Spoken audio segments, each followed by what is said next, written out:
dari Pak Rejat punya buku yang berjudul Kidung Agung dari Timur itu. Serangkum dari awal hingga akhirnya. Ya.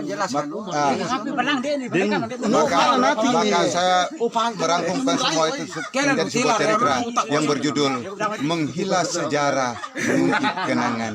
Berpuluh tahun telah berlalu, kepergian Garuda tidak berlabel, tidak bergaris, tidak bertabel, berbagai faedah tidak bermakna, selalu berulang dan terus berdobel.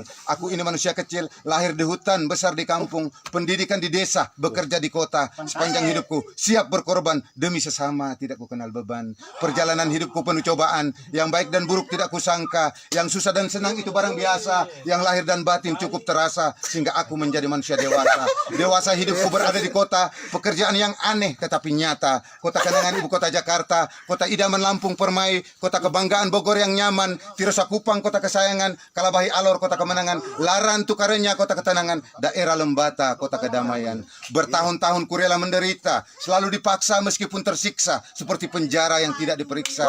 Sepanjang hidupku siap menderita demi bangsa dan negaraku Indonesia. Tsunami Flores penuh berkat, hanyutnya Garuda orang tak sangka, ku sambutnya kembali dari lautan lepas, ku pangkunya erat, ku peluk di dada sebagai senjata penunduk persada untuk mempertahankan Pancasila sebagai nyawanya bangsa, menjernihkan peraturan sebagai napasnya bangsa, agar memperkokohkan Bhinneka Tunggal Ika sebagai kerangka dan organ-organnya bangsa.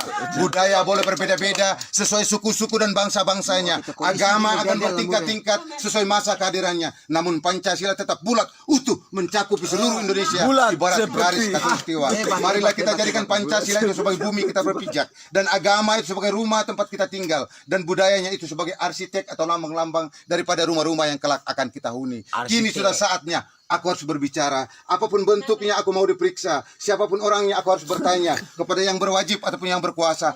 Aku ini hanya manusia biasa. Kini aku semakin rindu ingin bertemu Satrio Peninggit dalam menyampaikan sebuah wasiat untuk mengukuhkan Pancasila sakti dan bermotifkan Garuda Bakti agar menegakkan hukum sebagai pernapasan bangsa, melancarkan ekonomi sebagai pencernaan bangsa, menguatkan sosial sebagai reproduksi bangsa dalam pencerahan politik demi untuk membangun bangsa. Wahai saudara-saudariku sekalian, boleh percaya tidak terserah, ini hanya sebuah imajinasi. Namanya Pancasila itu milik dunia, satu-satunya berada di Asia, hasil penemuan bangsa Indonesia. Titisan darah Bahtera Surya dalam mempersatukan seluruh rakyat Indonesia. Barang siapa yang tidak searah, mohon maaf, jangan dahulu marah. Marilah duduk untuk kita bermusyawarah. Hiduplah bersahabat bagaikan saudara, melangkah pergi seiring sejalan. Garuda Bakti menjadi bukti, Pancasila sakti menjadi saksi.